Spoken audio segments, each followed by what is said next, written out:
ಮಕ್ಕಳೇ, ನೀವು ಕೋಳಿಗಳನ್ನು ನೋಡಿದ್ದೀರಿ. ಸಾಕು ಪ್ರಾಣಿಗಳಲ್ಲಿ ಕೋಳಿ ಮುಖ್ಯವಾದಂಥದ್ದು. ಕೋಳಿ ಭಾಳಷ್ಟು ಮೊಟ್ಟೆಗಳನ್ನು ಇಡ್ತದೆ, ನಂತರ ಅವು ಮರಿಗಳಾಗುತ್ತವೆ.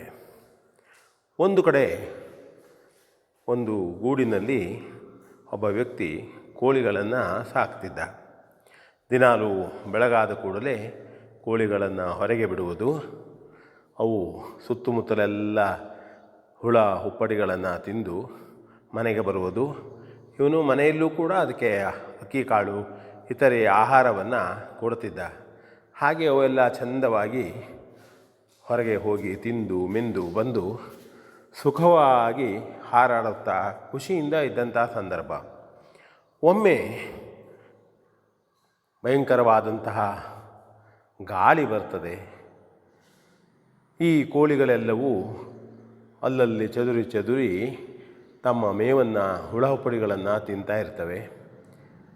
ಆಗ ಒಂದು ಚಿಕ್ಕ ಕೋಳಿಯ ಮರಿಯ ತಲೆಯ ಮೇಲೆ ಒಂದು ಮರದಿಂದ ಎಲೆ, ದೊಡ್ಡದಾದಂಥ ಎಲೆ ಅದು ಬೀಳ್ತದೆ. ಆಗ ಅದಕ್ಕೆ ಹೆದರಿಕೆ ಆಯಿತು. ಅಯ್ಯೋ, ಈಗ ನನಗೆ ತಿಳಿಯಿತು, ಈಗ ಆಕಾಶ ಹರಿದು ತುಂಡಾಗಿ ಬಿದ್ದಿದೆ ನನ್ನ ಮೇಲೆ ಅಂತ ನಾನೀಗ ಹೋಗಿ ಇದನ್ನು ಅಮ್ಮನಿಗೆ ಹೇಳಬೇಕು ಅಂತ ಆ ಚಿಕ್ಕ ಕೋಳಿ ಮರಿ ಓಡೋಡಿ ಹಾರುತ್ತಾ ಬಂದು ಅಮ್ಮನಿಗೆ ಹೇಳ್ತದೆ. ಅಮ್ಮ, ಆಕಾಶ ಹರಿದಿದೆ, ಈಗ ನನ್ನ ತಲೆ ಮೇಲೆ ಒಂದು ತುಂಡು ಬಿತ್ತು, ನಾವೆಲ್ಲ ಏನು ಮಾಡಬೇಕಮ್ಮ ಅಂತ. ಆಗ ಅಮ್ಮ ಹೇಳ್ತದೆ, ಪಾಮರಿಯೇ, ಹೆದರಬೇಡ, ನೀನು ಸರಿಯಾಗಿ ಬಂದು ನನ್ನಲ್ಲೂ ಕೇಳಿದೆಯಲ್ಲ, ಅದು ಖುಷಿಯಾಯಿತು ನನಗೆ. ಬಾ, ಮೊದಲು ಗೂಡು ಸೇರಿಕೊಳ್ಳೋಣ. ಗೂಡಿನಲ್ಲಿ ಸರಿಯಾಗಿ ನಾವು ಮಳೆಯಿಂದ ತಪ್ಪಿಸಿಕೊಂಡು, ಗಾಳಿಯಿಂದ ತಪ್ಪಿಸಿಕೊಂಡು ಕುಳಿತು ವಿಷಯ ಮಾತನಾಡೋಣ ಎಂದು ಮರಿಯನ್ನು ಕರೆದುಕೊಂಡು ತಾಯಿ ಗೂಡಿಗೆ ಹೋಗ್ತದೆ. ಗೂಡಿನಲ್ಲಿ ಹೇಳ್ತದೆ, ಪುಟ್ಟ, ನೀನು ವಿಷಯವನ್ನು ತಿಳಿದುಕೊಳ್ಳುವುದಕ್ಕೆ ನನ್ನಲ್ಲಿ ಕೇಳಿದೆ, ಅದು ಒಳ್ಳೆಯ ಗುಣ. ಒಮ್ಮೆಲೆ ಹೆದರಿ ಏನೇನೋ ಮಾಡಿಕೊಳ್ಳಿಲ್ಲ ನೀನು. ಕೆಲವು ಜನರು ಹಾಗೆ ಮಾಡ್ಕೊಂಡ್ಬಿಡ್ತಾರೆ. ಹೆದರಿ ಅವರಿಗೆ ಅಲ್ಲೇ ಕುಳಿತು ಬಿಡ್ತಾರೆ, ಬಿದ್ದು ಬಿಡ್ತಾರೆ, ಏನೂ ತಿಳಿದೇ ಇದ್ದ ಹಾಗೆ ಓಡಲಿಕ್ಕಾಗದೇ ಇರ್ತಾರೆ. ಅದರ ಬದಲು ಧೈರ್ಯವಾಗಿ ನನ್ನಲ್ಲೂ ಒಂದು ಕೇಳಿದೆಯಲ್ಲ, ಹಾಗಾಗಿ ಸಂತೋಷವಾಯಿತು ನನಗೆ ಅಮ್ಮನಿಗೆ.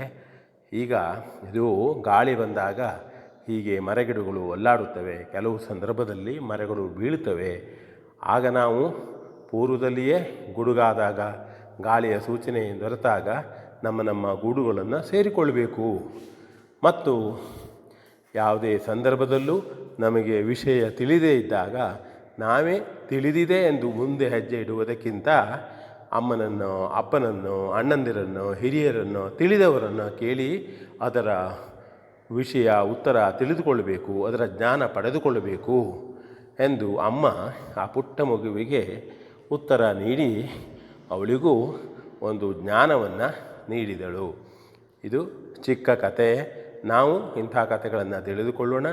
ವಿಷಯ ತಿಳಿಯದೇ ಇದ್ದಾಗ ತಿಳಿದವರಿಂದ ಅದರ ಬಗ್ಗೆ ತಿಳಿದುಕೊಳ್ಳೋಣ, ಪರಿಚಯ ಮಾಡಿಕೊಳ್ಳೋಣ.